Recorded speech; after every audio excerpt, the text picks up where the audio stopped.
Ini adalah novel yang dibacakan oleh Paman Google. Suaranya kaku dan monoton, tetapi masih bisa dimengerti. Kuanggap ini seperti dibacakan cerita sebelum tidur oleh seorang ibu. Novel ini bukan karya saya. Direkomendasikan untuk membeli buku resmi berlisensi untuk mengapresiasi dan memberi dukungan pada penulis. Terima kasih. Scam Villains Self-Saving System Chapter 48. Chapter lain bisa ditemukan di YouTube @bacakan aku.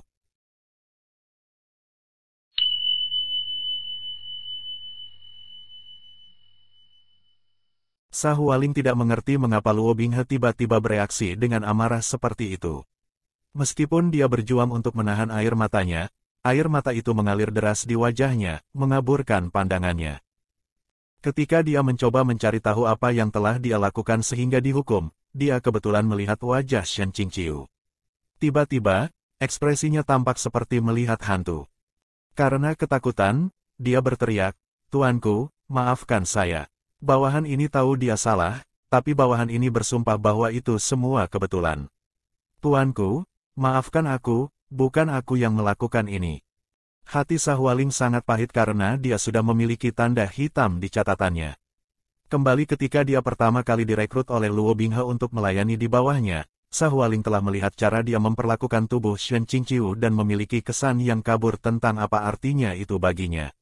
Karena itu, menganggap dirinya pintar, dia berhasil menemukan seseorang yang terlihat sekitar 50% mirip dengan Shen Qingqiu.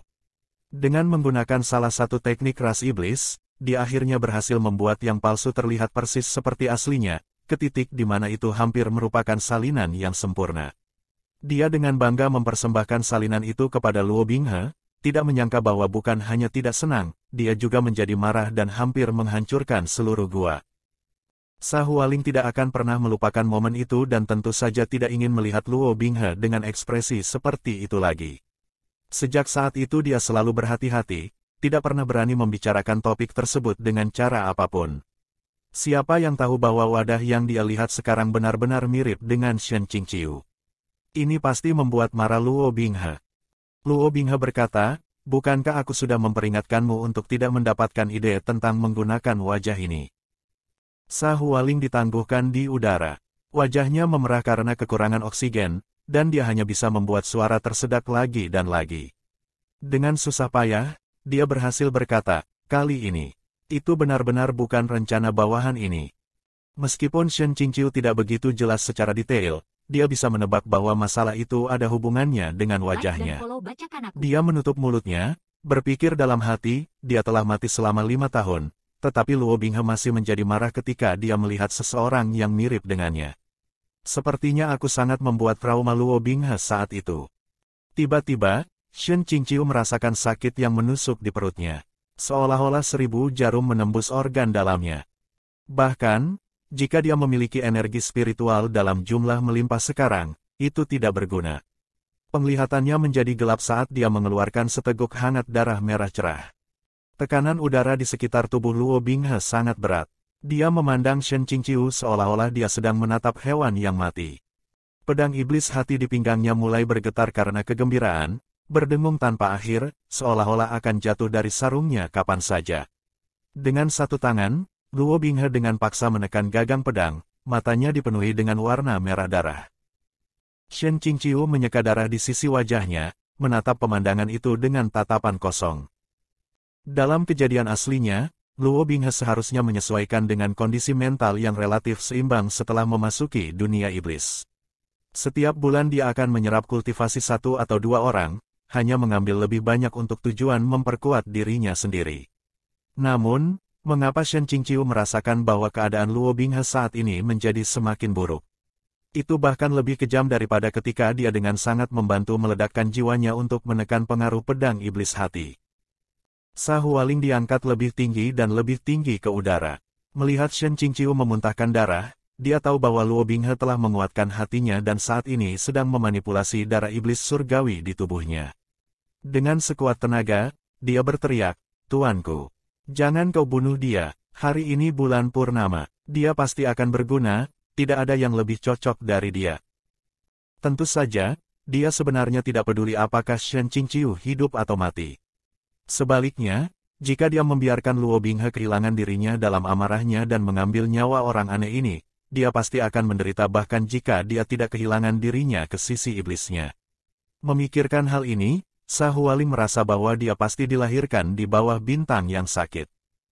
Sejujurnya, yang dia bisa, dia dengan parau berteriak, bahkan jika kamu tidak peduli tentang orang ini, atau tentang aku, setidaknya pikirkan tentang itu. Dia menggunakan semua usahanya untuk meninggikan suaranya pada kalimat terakhir, pikirkan tentang makam suci.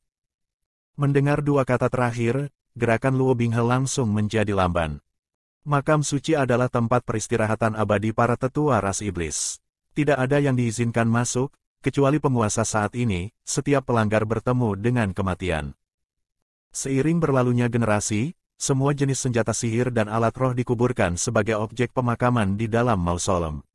Tidak hanya jumlahnya yang tak terhitung, tetapi kualitasnya yang langka tidak dapat ditemukan di tempat lain, cukup untuk membuat siapapun meneteskan air liur memikirkannya.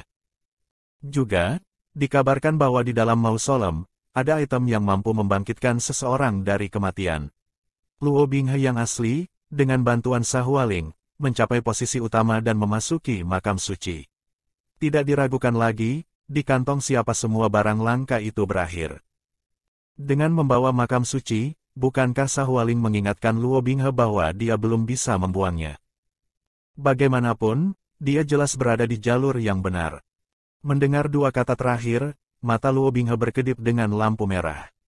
Tubuh Sa Hualing terhempas ke bawah sampai jari kakinya hampir tidak menyentuh tanah. Kamu mengingatkanku, jari Luo Binghe dengan lembut mengelus pedang iblis hati, menenangkan pedang yang gelisah. Merendahkan suaranya, dia berkata, benar, masih ada makam suci. Sa Hualing akhirnya akan bernapas ketika dia mendengar Luo Binghe bertanya, jadi, kamu mengancamku. Jiwanya hampir terbang keluar dari tubuhnya karena ketakutan. Bawahan ini tidak berani. Terlalu tragis. Bagaimana salah satu dari dua pemeran utama wanita yang mendominasi dari Proud Immortal Demon Wei, peringkat 3 teratas untuk karakter wanita paling populer selama bertahun-tahun, telah direduksi ke keadaan ini. Like dan follow Bacakan Aku. Shen Qingqiu bahkan tidak memiliki kesempatan untuk meratap sebelum dia merasakan seseorang meraih dadanya, menyeret tubuhnya ke depan. Matanya menjadi buram, perasaan membeku tiba-tiba muncul di bagian atas tubuhnya. Saat dia menundukkan kepalanya untuk melihat, salah satu tangan Luo Binghe menekan sisi kiri dadanya. Rasanya seperti dia telah ditembak di dada, amunisinya adalah energi iblis yang jahat.